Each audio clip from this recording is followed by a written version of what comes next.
podcast feed. Do not attempt to adjust your audio. This is not a drill. This is a full-blown flight alert. My name is Ray. Thank you so much for joining me. And this is the show that I actually concocted a couple of years ago to talk about emergency news in the realm of movies, TV, and other assorted media whenever it happened, whenever it popped up. And oddly enough, I've only done about 5 episodes of the show. This is the 6th episode of this particular concoction that I have come up with. And the majority of those episodes have been about Superman.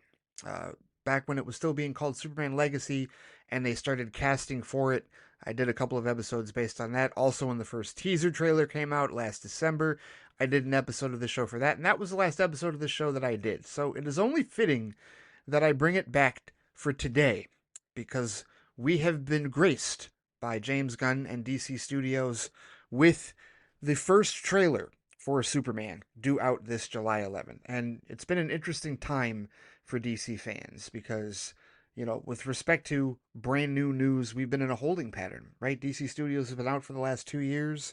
We've known about it, you know, since James Gunn and Peter Safran were named co-heads. We've known about their plan. We've known about their future aspirations. A couple of the movies that have been officially greenlit and put into production, a couple of the projects, rather, not just movies, that have been officially greenlit and put into production, and then others that they have talked about doing that hopefully can happen dependent on the success of this inaugural DCU outing. Yes, we know Creature Commandos was released on HBO Max.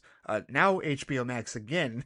There's a story that we'll talk about later on in a different show. But we know that Creature Commandos was the soft launch for DCU, for the DCU, if you will, for DC Studios. But this is the official launch, Superman, on July 11th. And we got the first official story trailer for that today. So that is what I'm here to talk about. We knew about this. We were told about this on Monday. I said, yep, got to do an episode on this, got to talk about it, got to break it down, got to go through it. Now, it's not the only thing I'm going to talk about in this particular episode of Flight Alert, because Marvel Studios decided to drop some trailer goodness themselves. And whether it was coerced by fan pressure or not, I am going to talk a little bit about the Ironheart trailer that dropped, because that show is a little over a month away from its premiere on Disney+. We'll talk about that later, because even though it is certainly a character that at this point in time is overshadowed by that of the Man of Steel himself, it does deserve attention. It does deserve to be talked about. It does deserve to be discussed. And you know, I'll go right back to my post that I put on Threads a couple of days ago, actually yesterday,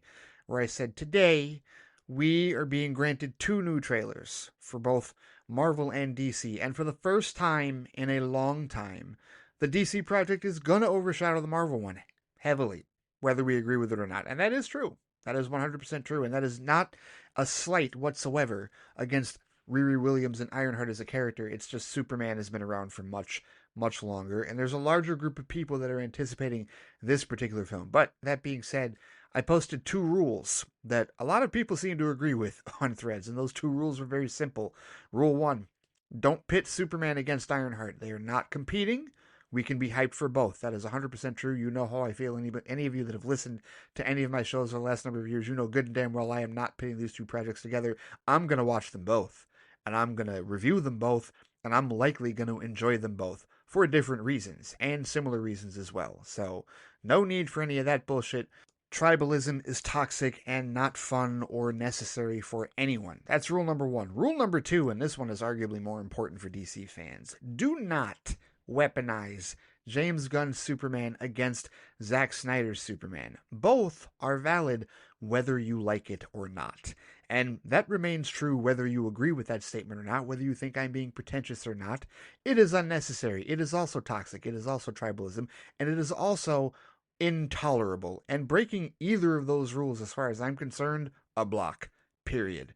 So I've asked people to tread lightly with respect to that. And there have already been some dumbasses, some dipshits out there that decided to test me on that, and they got blocked. And their comments were hidden for everyone, because idiots still don't think that I'll do that. Still don't think that people will do that. That, you know, your foolishness, your ridiculousness, you decide to post on my page, you think I can't hide it so that nobody else sees that shit.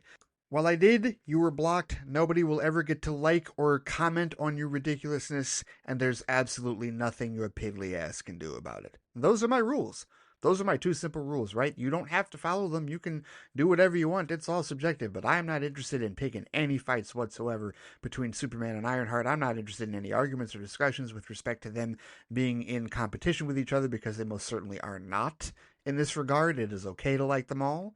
They're targeting similar but also different audiences in that regard, and there's nothing wrong with that. And there's also nothing wrong with accepting the validation of David Corn's Wet as Superman and James Gunn's version of Superman that we were about to witness on July 11th, in addition to also enjoying Man of Steel and Zack Snyder's Superman portrayed by Henry Cavill, right? There's just no need for any bullshit. There's no need for any tribalism. I'm putting a flipping end to it.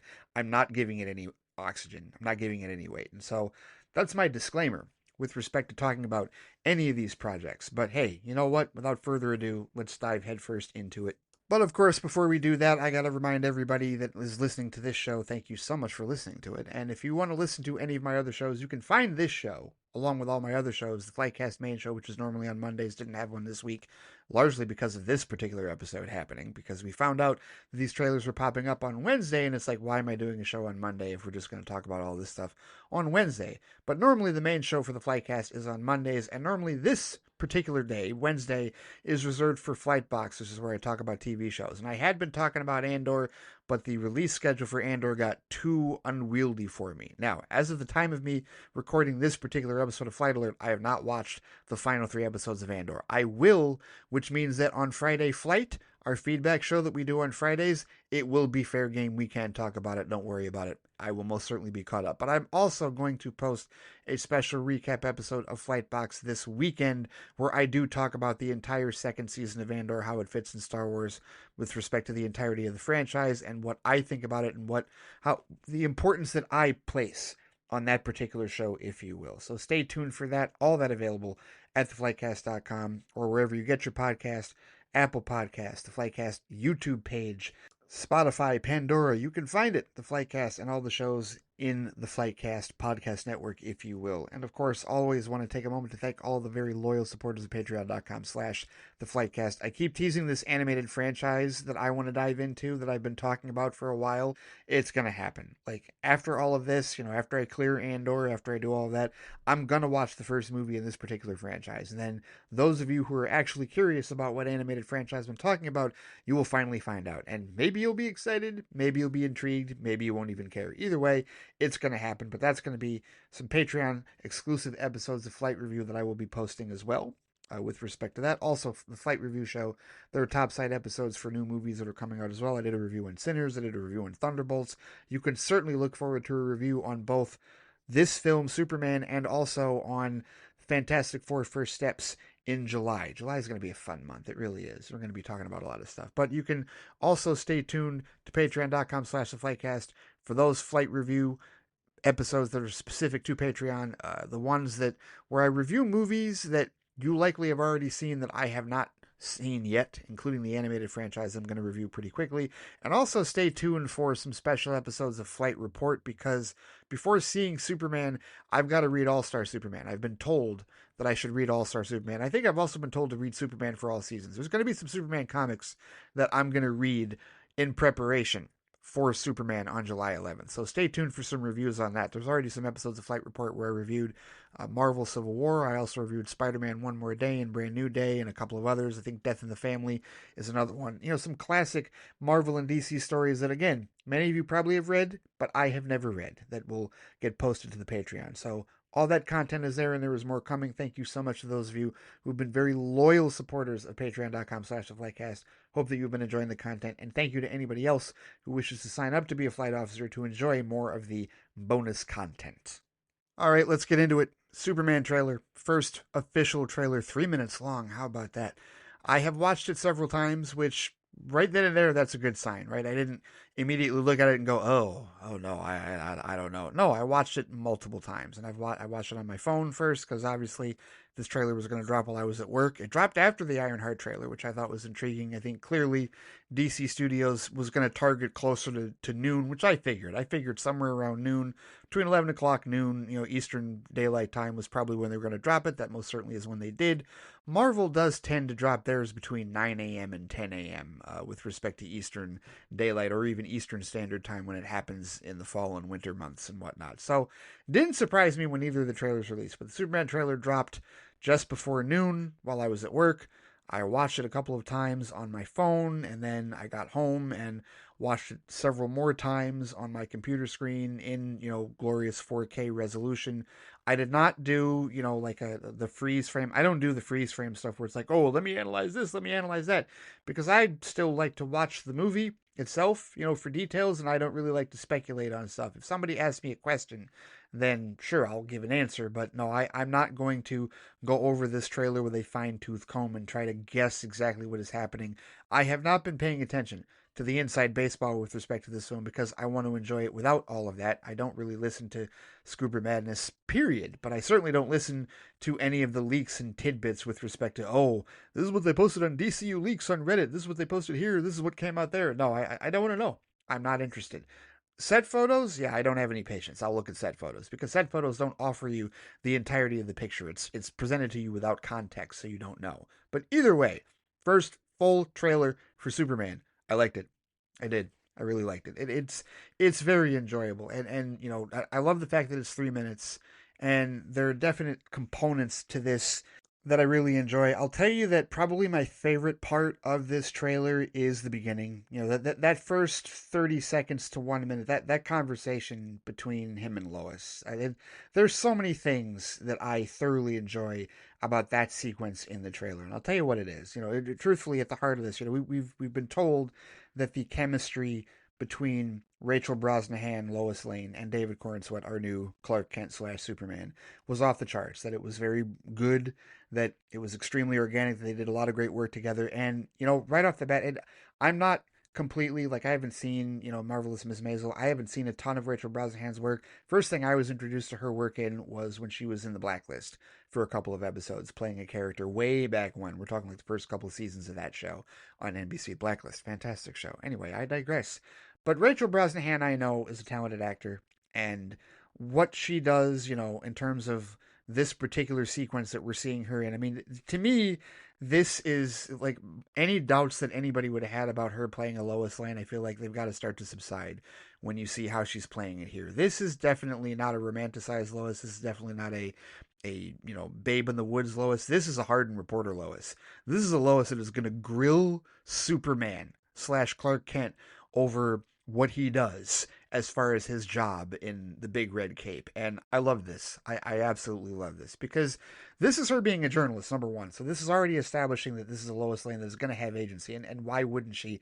Every Lois Lane that we have seen, whether it is cinematic or animated, has certainly had a great deal of agency, whether it was Margot Kidder back in Superman the movie, whether it was Amy Adams in Man of Steel in the Zack Snyder trilogy, whether you want to go animated and talk about Dana Delaney in the animated series, or even Erica Durance in Smallville, it doesn't matter. Lois Lane, and I'm probably forgetting a version, hey, Noel Neill, go all the way back to Noel Neill back in the George Reeves Superman days. I'm probably forgetting a Lois in there somewhere, but either way, Lois Lane, hard-hitting reporter, definitely a true journalist. And that's what she's doing. She's grilling Superman over questions that, quite honestly, evoke BVS.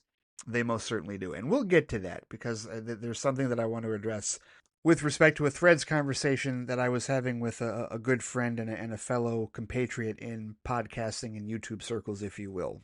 But I'll get to that here in a bit. I want to keep talking about what I love about this sequence because this is a case where it's Clark and Lois disarmed, right? They're in normal, laid-back form in what is clearly Lois's apartment, or maybe they're sharing the apartment. I guess that's what it is, right?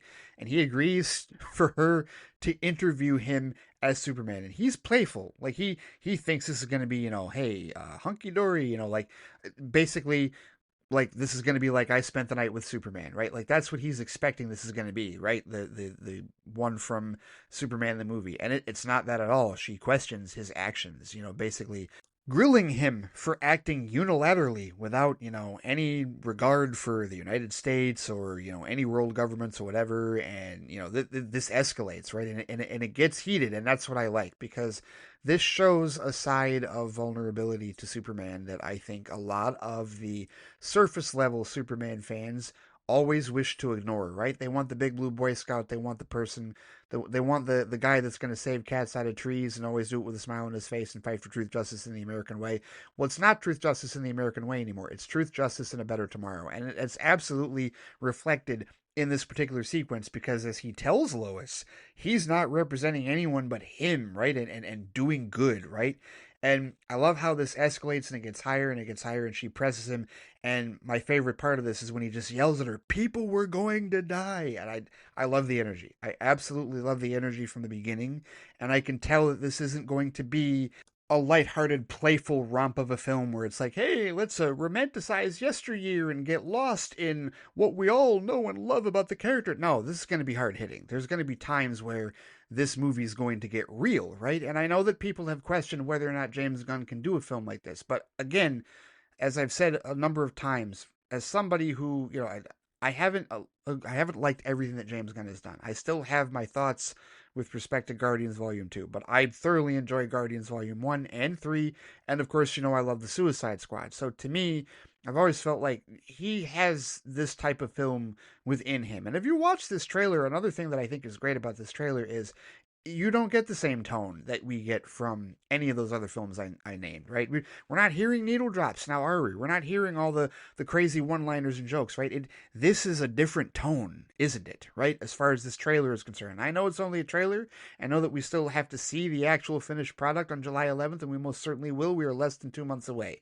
But still, the tone of this trailer is not like any of the tone of the trailers for any of his previous comic book films, or even Peacemaker for that matter, right? And this is happening in the same universe as Peacemaker, right? Like, this is all connected in this regard. So, like, to me, I like that this is showing a different side of James Gunn, and it's clearly a side that I have seen, like, in his movies, but that I think a lot of people don't necessarily believe is there, and they're going to have to see it to believe it, and, maybe they still won't, right? We'll talk about some of the delusions of the fans later on with respect to this, but, because we're going to have the conversation. You can't talk about this necessarily and not talk about fan reaction to it, or what perceived fan reaction to it is going to be. But either way, I love the tone of this.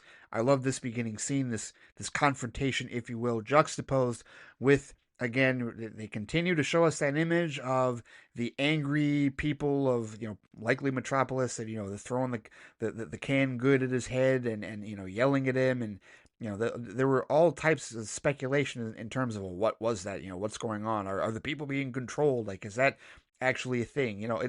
Whatever it is, clearly Superman's actions are being questioned, right? She talks about the Secretary of State, which is that Rick Flag Sr., right? I mean, of course, that's Frank Grillo. We know that that's who he's playing. So, what, he's Secretary of State? Maybe I'd really need to watch Creature Commandos. And of course, Peacemaker, which Peacemaker's after this. Peacemaker Season 2 is after this. But either way, we're being shown a Superman that is being questioned, that is being doubted, if you will. Like, how can you take all of these actions into your own hands, right? And we see casualties. That's another thing that we see in this trailer, not just in terms of, the war that he says he stopped, right? And he feels righteous in saying that. Like, he's on the defense. He's absolutely on the defense against Lois, right? And there's, of course, the scene in handcuffs, which I've seen the set photos of that, and it's like, wow, he's being taken into custody. He's being arrested, right? But this is different than, him being arrested in Man of Steel. This is a case where, no, he's actually being arrested. But then here comes the destruction, buildings crumbling. And of course, there's plenty of him saving people, him saving the girl from that rubble, and the steel canisters, right? He's saving a woman, and he's got bystanders helping him, pick him up from rubble. I mean, we are seeing a vulnerable Superman. We're seeing a vulnerable, humanized Superman, not just in terms of the battle damage on his costume, and in terms of him being weary, and in terms of him defending his actions, but also just in terms of he's getting, torn up, right? He's needing to, like, pick himself up and dust himself off and, like, get back in the fight in that regard, right? And we see a lot of that in this trailer. We see a lot of the villainy in this trailer. Obviously Nicholas Holt's Lex Luthor. We get some lines, that definitely that's going to be a quotable, right? He's not a man, he's an it, right? That type of deal. It's like, okay, this is definitely, falling along the similar lines of the Lex Luthor archetype, but this is how Holt is going to play him, and be very intrigued to see how that goes. But overall, this trailer looks really polished, to be honest with you. I didn't see any things, graphically speaking, that bothered me. I like a lot of the camera angles. I think that this is definitely James Gunn flexing his creative muscles as a director, and probably also as a writer as well. This is a big project for him, and we've talked about this, about how so much is writing on this. The future of the DCU, the future of DC Studios, it must start well. it must get off to a strong start. Not a good start, a strong start. The DCU must start strongly. It must begin with this film. So he's got to go all out. This has got to be, the big step, the big splash to begin with, right? And of course, you start it with Superman. Why not? Why not? And I also enjoy the fact that, again, we see all the other heroes here, right? We see more of Nathan Fillion's Guy Gardner. We see more of Rita Gathegi's Mr. Terrific. We see more Hawk Girl, right? Like, played by Isabella Merced, which, by the way, it only just occurred to me, wow, what a glow up from Madam Web, right? And this is coming from somebody who positively reviewed and owns Madam Web in physical 4K form, but still, that's awesome, right? That she's Hawkgirl. But either way, seeing all these other DC heroes, right? We're being dropped into the middle of a fully formed DC world, and that's a big thing that I think a lot of the fans are ignoring with respect to their, critique or their thoughts on this trailer and their thoughts on this movie. We'll get to that, but this is a fully formed DC world with fully formed DC heroes, a fully formed Superman, fully formed Lex Luthor, fully formed Metropolis, and everything around it in that regard, right? And no, this trailer looks good. This looks really good. I like the pacing. The music. I will address the music, and I will say this: I am still not in favor of him having the Williams theme or a variation of it. I think he deserves his own theme because different versions of Superman deserve their own theme. It does not have to be all John Williams because, again, you wouldn't give Danny Elfman's Batman theme to all Batman, would you not, right? I think Superman should be afforded the same freedom in that regard, despite the fact that this is only the third cinematic interpretation of Superman that we will have seen in that regard, right? Third, because of course Brandon Routh counts among the Christopher Reeve incarnation, if you will. But I will say that with respect to John Murphy's score, in this trailer, I will say that the beginning part of it I like, where he basically takes the part of the Williams theme and does it with the drum beats. I do like that, and it's not that this doesn't sound good. It does sound good, and it is differentiated enough that I feel like even the general audience, it's almost subliminal, right? I mean, they might get it. If you're a diehard Superman fan, of course you're going to get it. If you love Superman the movie, of course you're going to understand what it is, right? But the general audience, it's almost like a sense memory, right? Anybody that grew up with that movie, anybody that loved that film, right? You just hear it. It's not straight Williams adaptation, right? You're not lifting cues straight from what John Williams did in 1978, but you are kind of placing it, reformatted in different forms, orchestrally, electronically, with the guitars and whatnot. Yeah, you are doing that, and if that is what the score for this film is going to be, I can accept that. I can. Well, of course I'm going to accept it because it's a creative decision that they've made, and I believe in creative freedom. So I'm not going to sit here and go, "Oh, the movie's ruined because they didn't give Cornswet his own theme." No, I'm just going to say, in my opinion, it would be a missed opportunity to give Cornswet his own theme, and it's a missed opportunity to differentiate, further this incarnation of Superman from previous incarnations. But there's other stuff to glean from that, and it is a creative choice that John Murphy and James Gunn have made, and that is a creative choice that, even though I may not appreciate it personally, I can still respect it because that's what I do. I respect creative choices even if I disagree with them. I am not the storyteller here. I am not the writer. I'm not the director. This is in their hands. This is the project that they were putting together. This is the story that they were telling, and this is how they want it to look, feel, and sound. So I will respect that, no doubt about it. But it's, again, not that the music was bad. The music for all of for the teasers and all this has not been bad, right? It's just, I hope that we hear something a little more original with respect to the Superman in the movie. If we don't, and it's just these very crafty, creative variations on the Williams theme, so be it. It is what it is, right? It's not like I'm not going to kill the movie for doing that. I'm just going to say, well, all right, let's go ahead and hear how it sounds, right? And I will try to be as fair as possible when judging that portion of the film when we finally see it in July. But no, I see nothing glaringly off or wrong. I mean, the visuals look gorgeous, and sometimes for trailers it can be hit or miss. You can see some stuff there. I know some Marvel and DC trailers where it's like, yeah, that's a little rough around the edges. And maybe there's a few things here and there that if I wanted to nitpick are a little rough around the edges. But no, I personally like so far the composition and how this is shot, how this is lit. It's not full desaturation, but it's also not full brightness either, right? It's not quite what either side of the fandom is expecting. And I guess that's a great way for me to segue into what I was talking about earlier. And this is a comment that I made on Threads because I posted earlier today. I said, All I'll say at that point was that it's clearly not going to be Donner's Superman or Snyder's Superman. It's going to be Gunn's Superman, and that is truly what I have been hoping for, because I've said from the beginning that I don't want James Gunn to copy Richard Donner and what he did with Christopher Reeve in 1978. I also don't want him to copy what Zack Snyder did with Henry Cavill in 2013. I don't want him to copy either one of them. I want him to tell his own story. I want him to build his own Superman without the pressure of having to live up to either one of those interpretations. And I did want to point out Phil Barker, good friend of the show, good podcasting and YouTube compatriot, who did post a video reaction to this on his channel. For people who don't know, he does the Eternal Night podcast, and he's got a YouTube channel at Unfiltered. If you go and see his videos, he talks about Pokemon a lot, among other things as well. He is definitely a friend of the show, and has also been a contributor to Friday Flight, the feedback show as well. And he's on Threads and Instagram and whatnot. Anyway, he commented on my post, and he said that, with me saying that it's neither Donner or Snyder's Superman in that regard, he said it's both rolled into one. And I said, yes and no. I said I would elaborate later in detail, and here, Phil, I will elaborate now. Here's where I agree with you. Yes, it's because when you watch this trailer, yes, clearly you can pick elements of both. There's no doubt about it, right? With respect to the costume, with respect to the Williams theme, with respect to some of the brighter, the Boy Scout aspects of Superman that, were so glaringly missing from the Snyder films. Yeah, okay, whatever, right?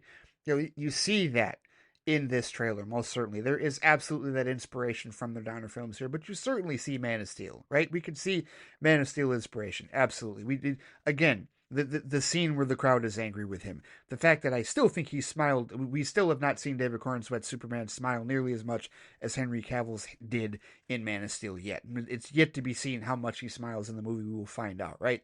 But the level of destruction, that we see in Metropolis, right?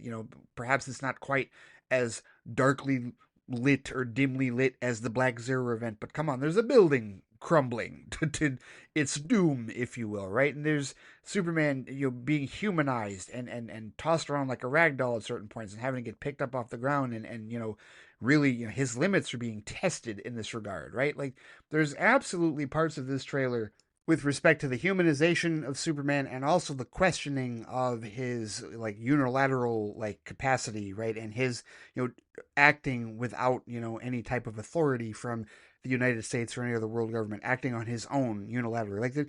All that, really does evoke Man of Steel, and certainly evokes BVS, right? So there's definitely aspects of both Snyder's Superman and also Donner's Superman that most certainly we can detect in this trailer, which again, I think that's something that, that's really going to expose, members of the Snyder cult and also the anti-Snyder cult. It's going to expose how superficial they are, right?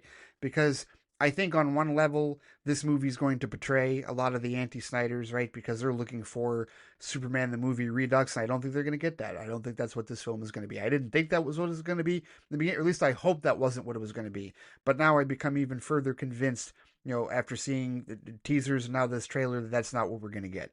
James Gunn is not going to give us a redux of Superman the movie, right? So it's not going to be the truth, justice, and the American way saving cats out of trees version that the anti-Snyder cult so desperately wants to cling to. It's also not going to be completely Superman the movie, the way that the Snyder cult believes it will be, so that it will validate their feelings against James Gunn. No, most certainly. There's going to be a lot of Man of Steel in this trailer, or in this movie. There's going to be a lot of Snyder's influence, if you will, as far as the character, the characterization of Superman in this film, that the cultists are not going to want to admit. They're not going to want to accept. So I am beginning to growingly suspect that this film will break the brains of both cults, and that's a win for the rest of us. If both cults are brought to their knees as a result of this film, we win. We 1000% win, especially if the general audience latches onto it and it does well, because then that means we now have an interpretation of Superman that we can say, hey, you know what? Whichever one of the previous two you prefer, here's one that absolutely dispels your notion that either one was invalid, because it validates both of them in that regard. But by the same token, Phil, even though that's the part where I would agree that yes, it is a merging of both Donner and Snyder, where I would say it's not a merging of the two, where I would say it is different, is that unlike the Donner, either the Donner or the Snyder versions of Superman, we are not witnessing a rookie, right? Remember, we see the origins of Superman in both Superman the movie and Man of Steel, and certainly in Man of Steel's case, he is a rookie. He's only been in the cape for like, what, 24, 36 hours in that regard, which, for all of the critics that came down on he doesn't save enough people, it's because he'd only been Superman literally for a day and a half. Like, what the hell did you want him to do in that regard? The circumstances of how the movie was constructed necessitated that he be a fresh rookie in that regard. And he's a rookie in Superman the movie as well. David Cornsweet's Superman is clearly not a rookie. He is clearly established. He has clearly been around. He clearly is someone that everybody knows. Enough that the U.S. government is investigating him, and there are other heroes around that are not hiding themselves. It's not like Guy Gardner, Green Lantern, and Mr. Terrific and Hawkgirl are hiding themselves here, right? We've got full-blown kaiju and monsters in Metropolis. Like, the suspension of disbelief is off the charts. We were in full-blown comic book world adaptation here, if you will, right? There's no, like, hiding things like, oh, well, we don't know about metahumans. There's no metahuman thesis. There's no suspicions about aliens or magic. No, they all exist. They're all there. We're seeing all of it, right? At least that's the world that it looks like we're being dropped into. So that right there is 100% different than either the Snyder or Donner interpretations of Superman. Is Gun Superman has been around. Gun Superman is a history. Gun Superman has been through the muck. And however many years he's been at it, we'll find out, because I don't know that that's been officially announced. But the fact that he's starting us with an established Superman, one that already has the public ear, one that is already well into the persona, has the fortress all set up, has Crypto in that regard. And I have not talked about Crypto yet because he doesn't feature nearly as much in this trailer, but the shot of him, laying on top of Superman's chest in bed. I mean, come on, that's the great American, like, Midwest humanization, right? Like, all of that, that goes in with the Ma and Pa Kent scenes for sure. I mean, that's the Smallville portion more than likely of the film, which is great, of course. I enjoy the idea of humanizing Superman. I enjoy the idea of making him relatable and not making him just incredibly all powerful. And that's one of the things that I feel like a lot of the anti-Snyder cult missed heavily and badly with respect to Man of Steel and BVS, and that interpretation is they're like, oh, he's just a godlike figure and there's no relatability and he has no regard for humanity. No, that's bullshit. He was a rookie, but he was a heavily overpowered rookie, and the idea is that you were trying to show exactly what he would be capable of in a world that was semi-real, that, did have to suspend its disbelief in terms of the characters that inhabited it, but it's still a world closer to the one that we live in. This particular world, even though he references Walter Cronkite at the beginning, right? So it's an adjacent world to the one that we live in, but there's going to be enough suspension of disbelief where it's like, okay, no, we don't have kaiju running around the city, right? We don't have all these other creatures and heroes. It's not quite as, like, fully established in that regard. So I think in that regard, Phil, this is definitely a different interpretation. This is definitely not the same as just, and another thing I would say with respect to that, and to anybody, who, again, I agree that we are seeing elements of Donner and elements of Snyder's Superman in this trailer. We're going to see those elements in the film. I know we are, right? But remember, this film was originally called Superman Legacy. So, of course, James Gunn would be influenced by both of those, right? He'd certainly be influenced by Superman the movie because he likely grew up with it.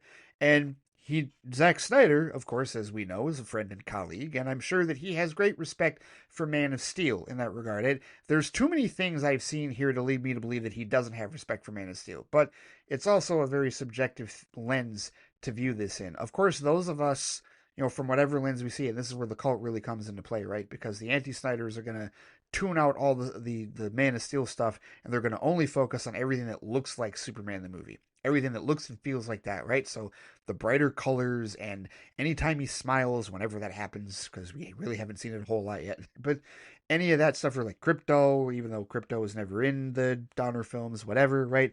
All of that stuff that they've been clutching their pearls on for the last 9-10 years, they're going to gravitate toward that, and they're going to ignore any of the other, like, serious implication stuff, which is the stuff that Snyder cultists, they're going to latch onto like a binky, like, okay, well, he clearly stole that. That's how delusional they're going to be. He stole that from Zack Snyder. He stole this. He stole that. Zack Snyder was the blueprint. Yeah, that ridiculous nonsense. Yeah.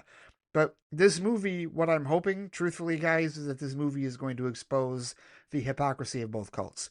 And I really think it will, because I think it's going to show them how valid either of the movies that they despise are, right? If you despise Superman the movie, this movie will validate that film. If you despise Man of Steel, this movie will validate that film while also crafting a narrative of its own. It's going to pay respect, as Gunn told us, a movie that should pay respect to the legacy of Superman while also forging a new story on its own path in that regard. And I definitely see elements of that because there's stuff in here that we haven't seen. We've never seen him fight the Engineer. We've never seen him fight Metamorpho. We've never seen a Superman that wasn't a rookie in his first film, right? An established Superman in his first film. Every time we've been introduced to Superman cinematically up to this point, he has been a rookie. This is now a veteran of some sort. Again, who knows how long he's been into it, but clearly he is established. Clearly he's someone that everyone in this particular DC Earth knows, right? So that is in itself is a different interpretation. That is why I am even more optimistic that what we will see on July 11th will in fact not be Richard Donner's Superman by Christopher Reeve or Zack Snyder's Superman by Henry Cavill. It will in fact be James Gunn's Superman by David Corenswet. And that's all I want.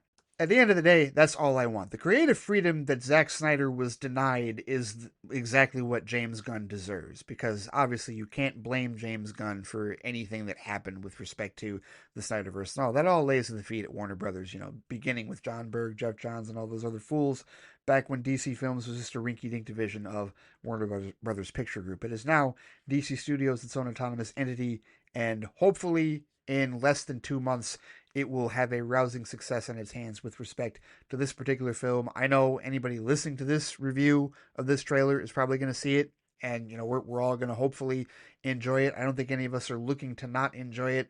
I did see one or two mutuals where they weren't feeling this trailer. That's fine. It's all subjective. Again, no weaponization of things, right? And just, I said don't weaponize this Superman against Snyder's because I do think that group is bigger. I do think the anti-Snyders are a bigger group on social media than the Snyder cult. I most certainly think that. However vitriolic and toxic the Snyder cult absolutely is, I think the anti-Snyders are larger in numbers, and they have comic creators and other gatekeepers with larger audiences at their beck and call in that regard, right? So that's why I frame that rule that way. But it still applies to any Snyder cultist that wants to weaponize Man of Steel against this film. No, absolutely not. I am a fan of Superman, and therefore I am going to go into this film looking to enjoy it, and I probably will enjoy it. I said that from the beginning. I probably will enjoy the hell out of this movie. I most certainly will. To what degree I will enjoy it, we will find out on July 11th. But I see nothing so far that has led me to believe, oh, I don't know, I'm not sure. No, I like the tone. I like the pacing. I like how it looks. I like how it feels.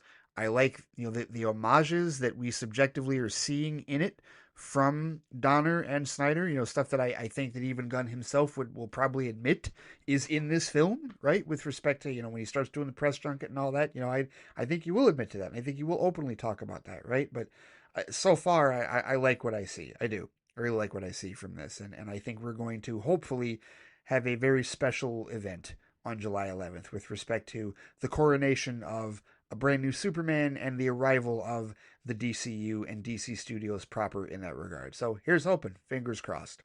All right, let's talk a little about that Ironheart trailer, because I did watch that a few times as well today. And this one is not without its controversy, unlike Superman, because we are now, a little over a month and a half, maybe about a month and a week and a half away from the release of this show on June 24th on Disney+, and this is the first trailer that we've gotten for it.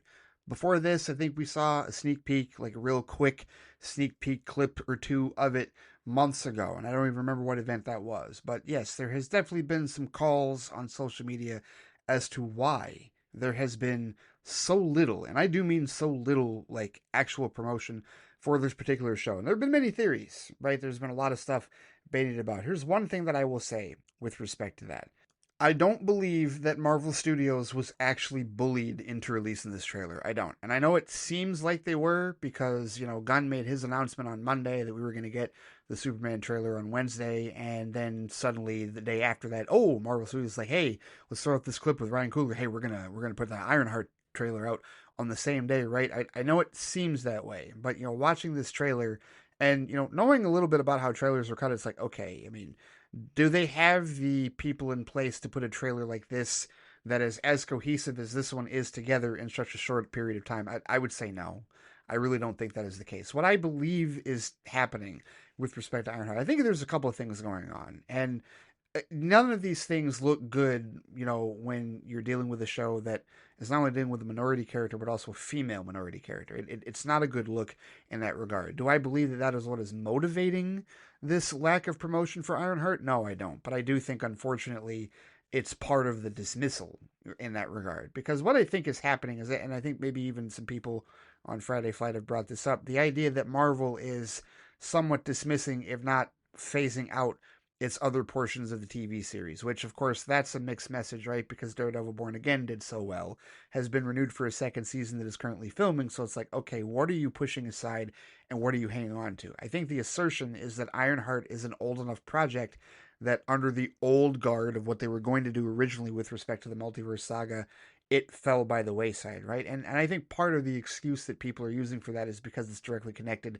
to Wakanda Forever. And there is a contingent of fans out there that don't care for Wakanda Forever because they don't like the fact that T'Challa wasn't recast, right? So they already have some, strong feelings slash animosity for that film. And so they're like, okay, anyone or anything attached to that film, go ahead and just toss it aside. But then you don't want to toss it aside because Ryan Coogler is involved and attached to this project. It's not his project. He's an executive producer. Shanika Hodge is the one that is serving as the executive, like the showrunner for this, the creator of this particular series, right? Adapted from the Ironheart comic, which I have not read any Ironheart comics. I remember when Brian Michael Bendis created that back in the day, and it was a big deal, right? And this is obviously a different incarnation, right? This is the MCU incarnation because in the comics, Riri Williams was actually a friend and a protege, if you will, of Tony Stark. They had a friendship, and Ryan Coogler talks about that in his clip that they released before this particular trailer, like a day or so ago. And obviously, in the MCU at this point, Tony Stark is dead, having died heroically at the end of Avengers Endgame, and we've had more than a few movies. We had two whole phases since Stark's death in that regard. So we're not dealing with a Riri Williams that has any direct connection to Tony Stark, at least not in a friendly sense or not in a personal sense whatsoever in that regard, right? It's really all about the tech as far as that goes. So this is coming off of her appearance in Wakanda Forever, which of course I enjoyed that film. Of course I own it. I do not have the strong feelings against it that a number of others do. Hey, it's all subjective. It is what it is. But to me, as far as the trailer for this film, no, I do think this was a piece of marketing that they had put together. Perhaps, and this is no excuse, but what they'll tell you is, well, we had Daredevil Born Again, and of course we had Andor, and we didn't want to flood the marketplace and confuse the audience. That's bullshit. That's ridiculous. You absolutely could have released this during Andor, right? I mean, yes, there is overlap in the fan bases between Star Wars and Marvel, but that's no reason to hold this off. This is not something that you should delay. And thankfully, this trailer comes out. Like I said, we are a month and about a week and a half away from the release of this show on Disney Plus. So, thankfully, this marketing has started, and this should be, the final marketing push, if you will, the big one, for its release. Which I don't know if this is going to be. Is this going to be a binge drop? Like I think Echo was the last binge drop. Are they going to do the same with this? I don't know. I'm not entirely certain. But either way, this is one that definitely deserves its attention, definitely deserves its flowers, right? I don't think that they retroactively added the, from Ryan Coogler, director of Wakanda Forever. I don't think that was because of Sinners. No, most certainly not. And I haven't necessarily seen anybody suggest that, but Ryan Coogler obviously has made, nearly $2 billion for Marvel Studios between two movies, so he's obviously a part of that franchise, a massive part of that franchise, and continues to be so. So, yeah, his connection has already been there. So no, I don't think any of this was haphazard with respect to them putting it together because of the outcry on social media. No, I don't think that at all. I think they literally just delayed it. I think they just waited until now, and I don't think that's a good decision. I don't think they should have waited. I think there should have been other marketing to go up against it, and hopefully, or to go up for it rather, and support it.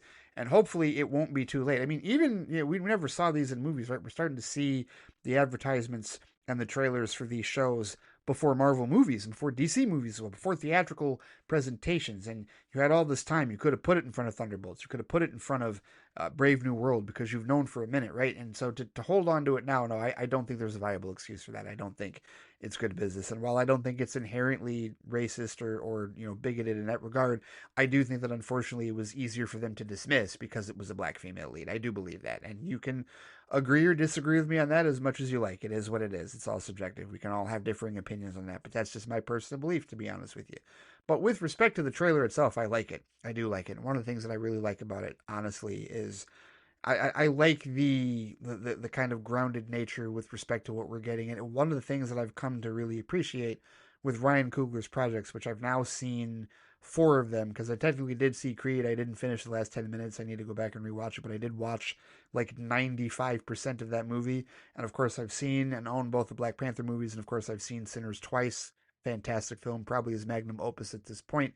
But with respect to what he and Chenika Hodge are building here, right? Like this is a film, or this is a show rather, not a film. This is a project that does seem steeped in, like some cultural accuracy. At least that's what I'm gaining here. That's what I'm seeing here from this being a character. A lot of this, it reminded me of two things, to be honest with you. The first thing that popped in my head was I remember the Cyborg project that they had originally announced as part of that big, huge DCEU slate that they were going to do and, never materialized.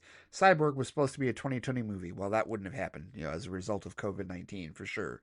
But I had high hopes for that movie presenting a black American superhero in, an urban city, hopefully Detroit. That's what I was hoping for, like if that movie ever came to fruition.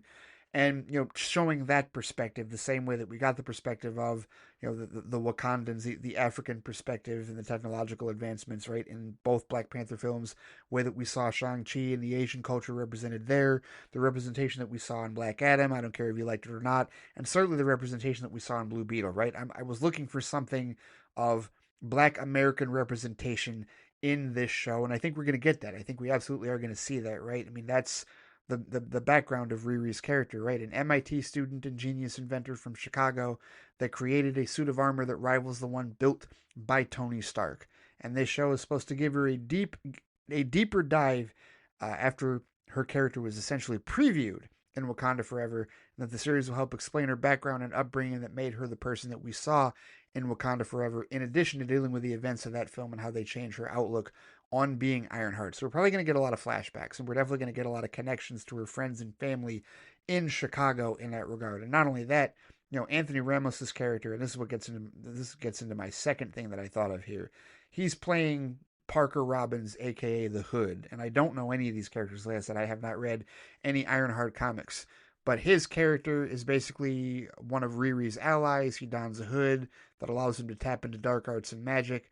Ramos said that Robbins was a complex and a misfit who wants to take in other misfits and show the world that you looked at us as outcasts, but we're going to end up on top, right? So started from the bottom, now we're here, basically is his idea.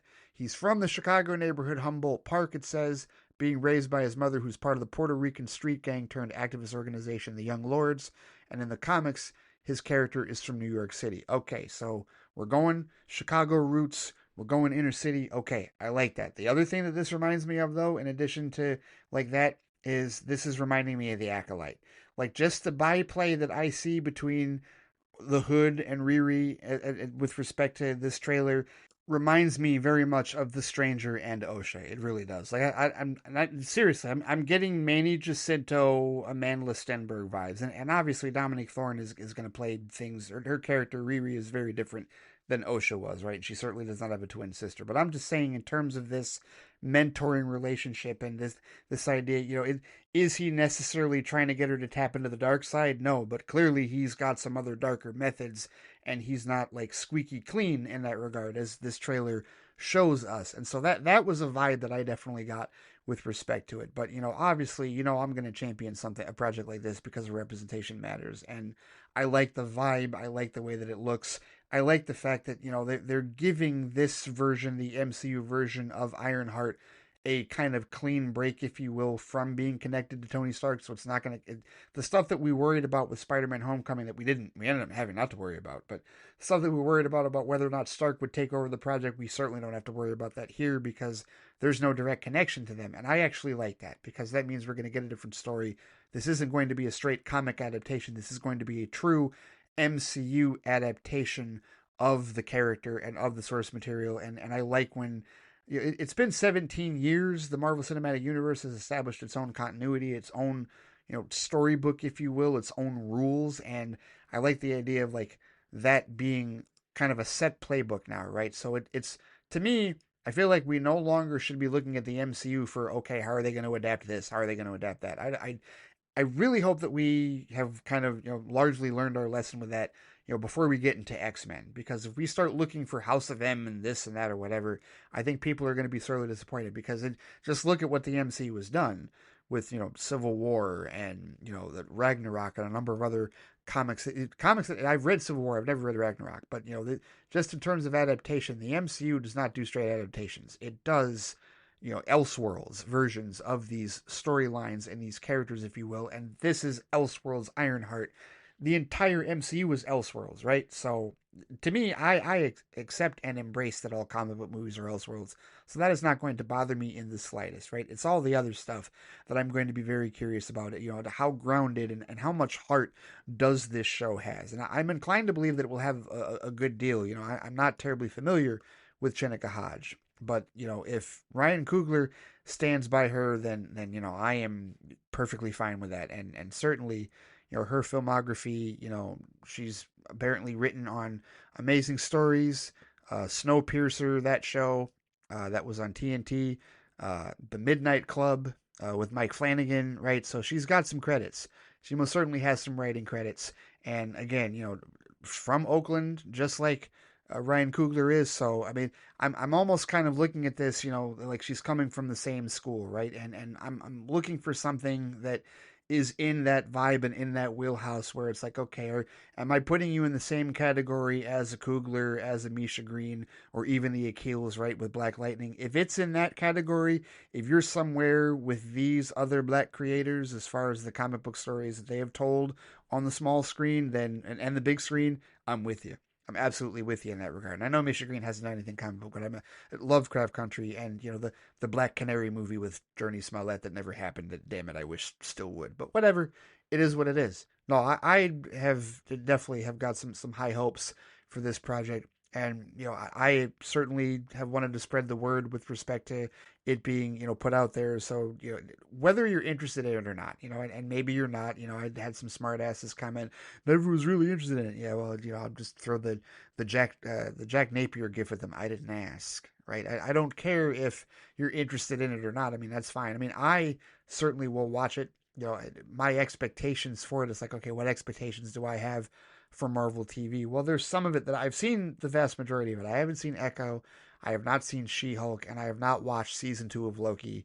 And I also haven't seen Agatha all along. So, okay, there's like 4 live action shows, and I haven't seen any of What If as well. So I'm slightly behind in that regard, but all the other shows that I've watched, yes, I've watched all of Secret Invasion, yes, and I didn't hate it. Okay, I think Ironheart will be better than that. I do. I do think Ironheart will be better than that, truthfully, because I don't have the same expectations, or same ideas of what, that show, like the ideas I had for that show was like, well, it could be this, it could be that, as far as a spy thriller and some real twists and turns and whatnot. I'm not looking for that with this show. I'm looking for everything that I mentioned with respect to representation, with respect to, how gritty and how much heart the story has in that regard. In the wheelhouse again of what I've come to expect from Coogler, what I've come to expect from Misha Green and others. Like that's what I'm looking for in this show. And I so far in this trailer, I do think we will get that. It just depends on how far within the Marvel sandbox were they allowed to play. And Coogler, they've given a great deal of latitude for his films. So if he's an executive producer on this, then one would think that he would be able to extend his influence to Chenika Hodge so that she could absolutely build this show in her image and tell the story that she wants to tell the same way that he got to tell the story that he wanted to tell in both of his Black Panther films, right? Either way. So I think this looks good. As I said with Superman, I don't see anything. I mean, this is standard Marvel visual effects. I see nothing unpolished. I see things that we've been accustomed to see. I mean, quite honestly, the animation on her suit, harkens back to old Iron Man suits, right? They're definitely the people that got like critical of the nanotech and how things were streamlined with the animation of the Mark suits in Iron Man's evolution, for the last couple of Avengers movies, I understand those like criticisms when you stack them up against where he started, right? How it looked in his trilogy, and even in Age of Ultron in that regard, right? Like this to me harkens back to those animations, to how the armor looked in those films, and it makes sense because she's building this from scratch. This isn't gonna have necessarily the nanotech or like the Shuri enhancements. It could, because clearly, she knows Shuri, but, Shuri's a little busy at the moment. Maybe that'll happen later on down the road. But either way, I do like how this show looks.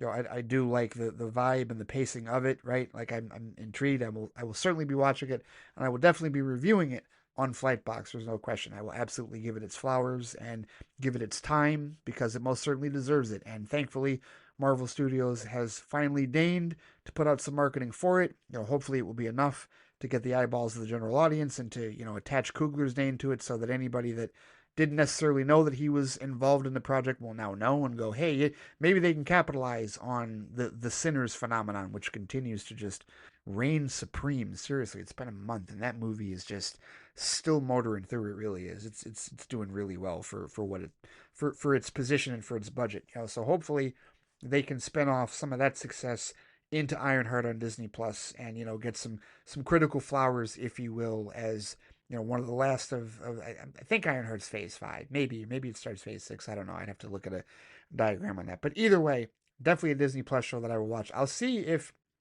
there's time for me to binge the other Disney Plus MCU shows that I have not watched yet, because like I said, there's 4 live action, and then What If. Maybe there is time. Maybe that's what I'll watch next. I don't know. But trying to figure out what to watch next after Andor, that might be it. That might be the direction I go in. We'll see how that goes. If anything, those will be probably Patreon-specific episodes on of Flightbox in that regard. But either way, I'll figure that out. But yeah, this trailer looked good. Looking forward to it. June 24th, Disney Plus. Hopefully it gets some eyeballs on it. It's number 2 on trending. I do want to point that out. This trailer is number 2 on trending. The number 1 trending trailer, obviously, Superman. And, understandable that these should be your top 2. And I don't even have an issue with Superman being 1 and Ironheart being 2. Again, I'm not pitting either one of these against each other. Anybody that's trying to, assault Superman with this or vice versa, yeah, you're both assholes. Because I'm going to enjoy both. I'm going to promote both. I'm going to review both. I'm going to give both the time that they most certainly deserve as far as my eyeballs and my reviews are concerned. Because I enjoy Marvel and I enjoy DC, even with my preference for DC, and it's okay to like them all. And I will watch all of these. I will watch both of these, and I will watch all this stuff. So there you have it with respect to my thoughts on the first Ironheart trailer. Hopefully that marketing will ramp up, and we will see even more promotion for this show before its premiere on June 24th. And I tell you what, I think that'll do it for this particular episode of Flight Alert. This might be the longest episode of this particular show that I have done, and that was purely because they dropped 2 trailers, and I wanted to talk about both of them. Superman and Ironheart, both projects that I will be watching, that I will be front and center for when they launch, when they release. Again, June 24th for Ironheart on Disney+, July 11th for Superman in theaters across the world, I believe. I think that's a global release. But thank you so much for listening to this show. Thank you so much for supporting theflightcast.com. I know we got some stuff to talk about. I know we're going to discuss this. This is going to be a talking point. A few of you have already sent in emails. Those of you that have not yet, and you want to talk about the Superman trailer, you want to talk about any of my thoughts with respect to James Gunn and what I think he's going to do with this film and how I think it may definitely break the brains of both of the stupid ass called Snyder and anti-Snyder alike. And those of you who want to talk about Ironheart and what your expectations are with respect to that show and what it could really mean for Representation Matters and Ryan Coogler's involvement in it with Chenika Hodge. Any of that stuff that you want to talk about or anything else, movies, TV, and other assorted media related, you know where to find me on Threads and on Instagram at The Flightcast, on BlueSky at Flightcast. There's the Flightcast Facebook page. There's the Flightcast YouTube page that you can comment right underneath the post for this episode. And, of course, I can be reached by email at ray@theflightcast.com. All right, take care. Stay safe out there. Have a great rest of the week, and I will see you all next time. Take it easy.